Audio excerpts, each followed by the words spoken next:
1 मई से 18 से ज्यादा उम्र के लोगों के लिए वैक्सीनेशन शुरू हो रहा है। अब जाहिर सी बात है, ऐसे में लोगों के मन में वैक्सीनेशन को लेकर कई तरह के सवाल हैं, लेकिन चिंता मत करिए, उनके जवाब हम आपको दे रहे हैं। वैक्सीन के लिए रजिस्ट्रेशन कैसे करें?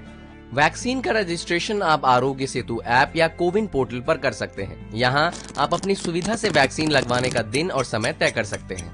रजिस्ट्रेशन के लिए किन किन डॉक्यूमेंट्स की जरूरत होगी?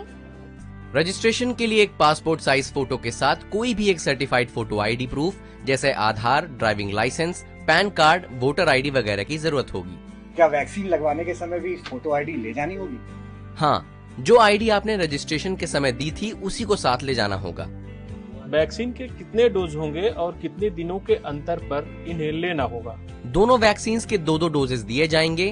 कोविशील्ड के पहले और दूसरे डोज के बीच 4 से 8 हफ्तों का, तो वहीं कोवैक्सीन के दोनों डोजेस के बीच 4 से 6 हफ्तों का फासला रहेगा। क्या दोनों डोजेस के लिए अलग अलग रजिस्ट्रेशन कराना पड़ेगा? नहीं, दोनों डोजेस के लिए एक बार ही रजिस्ट्रेशन कराना होगा। कोवैक्सीन और कोविशील्ड में बेहतर वैक्सीन कौन सी है? क्लिनिकल ट्रायल्स में दोनों ही वैक्सीन वायरस को रोकने में कारगर पाई गई हैं, इसीलिए दोनों ही वैक्सीन बेहतर हैं। क्या मैं दोनों वैक्सीन में से कोई भी वैक्सीन कभी भी लगवा सकता हूं अपने मन से? नहीं, ये इस पर निर्भर करता है कि आप जिस वैक्सीनेशन सेंटर पर जाएंगे वहाँ कौन सी वैक्सीन अवेलेबल है। मुझे पहले कोरोना हुआ था, अब मैं बिल्कुल पूरी तरीके से ठीक हूँ। क्या अभी भी मुझको वैक्सीन की जरूरत है? बिल्कुल, कोरोना के कई मामले रीइंफेक्शन के हैं, इसलिए आप रिकवर हो गए हों तब भी वैक्सीन लगवाएं। किन्हें वैक्सीन नहीं लगवानी चाहिए? प्रेग्नेंट महिलाएं, स्तनपान करा रही महिलाएं, कोरोना मरीज या किसी भी गंभीर बीमारी से पीड़ित व्यक्ति वैक्सीन न लगवाएं। मैंने पहला डोज कोवैक्सीन का लगवाया, दूसरा कोविशील्ड का लगवा सकता हूँ? बिल्कुल नहीं, आप पहला डोज जिस भी वैक्सीन का लगवा रहे हैं, दूसरा डोज भी उसी वैक्सीन का लगवाएं। क्या वैक्सीन लगवाने के बाद भी मास्क लगाना पड़ेगा? बिल्कुल, वैक्सीन लगवाने के बाद भी पहले की तरह ही सावधानी बरतना जरूरी है। शरीर में एंटीबॉडी बनना कब शुरू होगी? वैक्सीन के दोनों डोजेस लेने के 2 से 3 हफ्तों के भीतर शरीर में एंटीबॉडीज बनना शुरू हो जाती हैं।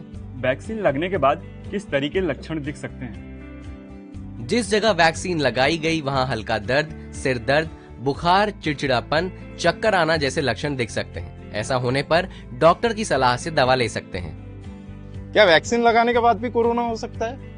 वैक्सीन कोरोना से बचाव की 100% गारंटी नहीं देती है, लेकिन कोरोना से लड़ने में आपकी शक्ति जरूर बढ़ा देती है। वैक्सीन से पीरियड्स पर कोई असर तो नहीं पड़ेगा? नहीं, पीरियड्स एक पूरी तरह से नेचुरल प्रक्रिया है। वैक्सीन का इससे कोई लेना देना नहीं है। वैक्सीन की कीमत कितनी है? सरकारी वैक्सीनेशन सेंटर में दोनों ही वैक्सीन मुफ्त में लगाई जा रही हैं। प्राइवेट अस्पतालों में आपको वैक्सीन के एक डोज के लिए 250 रुपए देने होंगे। तो उम्मीद है वैक्सीनेशन को लेकर सभी सवालों के जवाब आपको मिल गए होंगे।